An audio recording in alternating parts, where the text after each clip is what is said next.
Ya pemirsa, seberapa jujur pemerintah terkait resesi ekonomi dan seberapa besar kita harus bersiap menghadapi hal itu akan menjadi menu utama saya di malam hari ini. Langsung saja saya akan sapa narasumber-narasumber saya yang sudah tersambung lewat sambungan Skype, mulai dari Mas Justinus Prastowo yang merupakan staf sus Menteri Keuangan. Selamat malam Mas Justinus.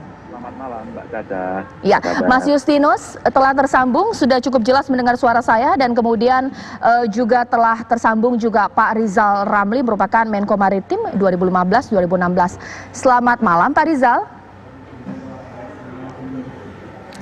Selamat malam Caca. Ya. Dan juga tersambung lewat sambungan telepon Mas Sutrisno Iwantono, Ketua Kebijakan Publik Apindo. Mas Sutrisno, jelas mendengar suara saya? Ya, selamat malam. Oke, sekarang saya ke Mas Justinus dulu. Mas Justinus, beberapa hari terakhir pembicaraan mengenai Indonesia di ujung tanduk resesi ekonomi ini mencuat. Dibantah keras oleh Menteri Keuangan bahwa itu belum terjadi, mengingat diusahakan kuartal 3 kita tidak minus dan terlalu dalam. Tapikah ini pembicaraan dan kekhawatiran kan terjadi sebelum kuartal 2? Sebenarnya seberapa jujur pemerintah membantah bahwa benar bahwa resesi ekonomi tidak akan terjadi di Republik kita? Mas, silakan dijawab Mas Justinus. Ya Mbak Caca, pemerintah tidak pernah mengatakan tidak akan terjadi resesi Mbak Caca. Tetapi berdasarkan realisasi pertumbuhan ekonomi kuartal 2 yang minus 5,32%, secara teknikal, secara teoretik memang kita belum resesi. Karena resesi artinya pertumbuhan ekonomi negatif selama 2 kuartal berturut-turut. Ini kan sekarang yang terjadi realisasi di kuartal 2. Sekarang kita sedang memasuki kuartal 3 di pertengahan kuartal. Jadi memasuki bulan Agustus ini. Pemerintah tidak dalam posisi perlu defensif soal ini, apalagi tidak jujur. Rasanya tidak, semua terbuka. Bahkan kan mengakui situasinya tidak mudah, kondisinya juga cukup berat, tantangannya juga sangat banyak. Dan pertumbuhan ekonomi juga pemerintah menghitung dalam range antara minus 3,4% sampai dengan 5,08%. Itu yang disampaikan oleh Menteri Keuangan. Nah, terkait dengan ini, Menteri Keuangan, pemerintah menyampaikan, pemerintah berupaya keras supaya kita bisa segera bangkit bergeliat di kuartal 3 dengan melihat beberapa skema stimulus dan belanja yang sudah mulai tepat, karena regulasi praktis juga sudah terselesaikan. Sekarang tinggal mengeksekusi, mengakselerasi, dan ini diharapkan bisa membantu perekonomian di kuartal 3 tanpa mengesampingkan prioritas pada penanganan kesehatan. Oke. Demikian Mbak Caca. Ya, terima kasih Mas Justinus. Sekarang saya ke Pak Rizal Ramli. Mohon disederhanakan juga bahasanya Pak Rizal supaya masyarakat lebih mengerti. Masyarakat harus khawatir karena merasa bahwa tidak mungkinlah resesi ekonomi terjadi seperti 98.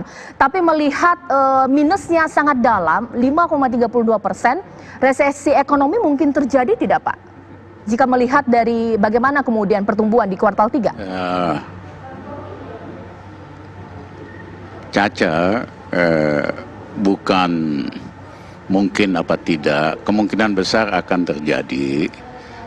Karena kuartal ketiga juga akan negatif, terutama karena masalah coronanya belum ada tanda-tanda melandai atau berkurang. Kami khawatir masalah corona ini justru akan semakin meningkat. Kita kecil karena testing kita masih rendah, dan selama masalah corona belum terselesaikan, masalah ekonomi juga tentu akan sulit. Tetapi saya ingin mengatakan masalah yang kita hadapi sekarang sebetulnya gejala kelambatan ekonomi, kemerosotan ekonomi sudah kami ungkapkan sejak 1,5 tahun yang lalu. Dan pada waktu itu seperti biasa dibantah-bantah, ya, dan ternyata terjadi, apalagi tambah dengan kasus corona. Kalau rakyat sih sudah mengalami, karena daya beli itu sangat rendah. Caca sederhana sekali, pertumbuhan kredit kuartal 1 tahun ini hanya sekitar 4%. Tahun lalu sepanjang 2019, pertumbuhan kredit itu hanya 6%. Ya, padahal kalau mau ekonomi tumbuh 6%, pertumbuhan kredit itu 15-18%.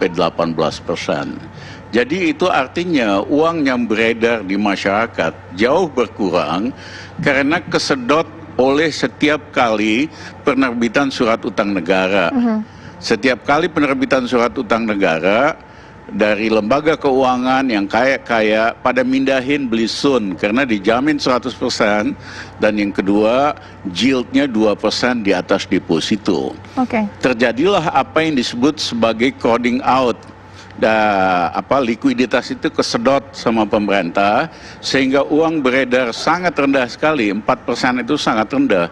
Itulah yang menjelaskan di masyarakat daya belinya rontok, dan yang kedua juga memang sirkulasi uang tidak memadai. Jadi hal-hal begini saya nggak lihat rencana yang bagus dari segi makroekonomi. Bicara stimulus-stimulus, pertanyaannya 4 bulan ini kok bicaranya rencana-rencana terus. Apa kok belum sampai di lapangan di rakyat? Dampak dan manfaatnya. Terima kasih. Sekarang saya mau tanya kepada Mas Sutrisno, jikalau memang dari pemerintah, dari sisi pemerintah sudah melakukan stimulus-stimulus, tapi dari dunia usaha Mas Sutrisno merasakan dampaknya tidak, bahwa bantuan ini juga ini menjadi indikator semakin membaiknya kondisi perekonomian, daya beli masyarakat dan juga dunia usaha, bagaimana? Ya, kalau kita bicara stimulus ya, saya kira kan Pak Jokowi sendiri mengatakan itu baru 20% ya dari 695 triliun yang dianggarkan itu. Itu masih jauh sekali dari harapan. Ya. Yang kedua dari sisi fiskal APBN ya, sampai semester 2 itu baru sekitar 600 triliun. Ya, dari 2.700 triliun, atau kalau sekarang mungkin bisa lebih sampai 800 lebih ya, 800 itu pun masih sepertiga juga nggak nyampe gitu. Sementara sisa waktu sudah demikian pendek ya, dan memang akibat dari situ kalau kita lihat ya, Mas Sutrisno, Mas Sutrisno bisa mendengar baik. Sambil saya memperbaiki komunikasi saya dengan Mas Sutrisno dan juga berusaha untuk menyambung secara Zoom dengan Mas Sutrisno sehingga lebih jelas ke percakapan saya dengan Mas Sutrisno. Nanti sesaat lagi saya akan bertanya bahwa yang paling dikhawatirkan terjadi jika resesi ekonomi terjadi adalah PHK, pemirsa. Saya akan tanya, mungkinkah ini terjadi sesaat lagi di Apa Kabar Indonesia Malam?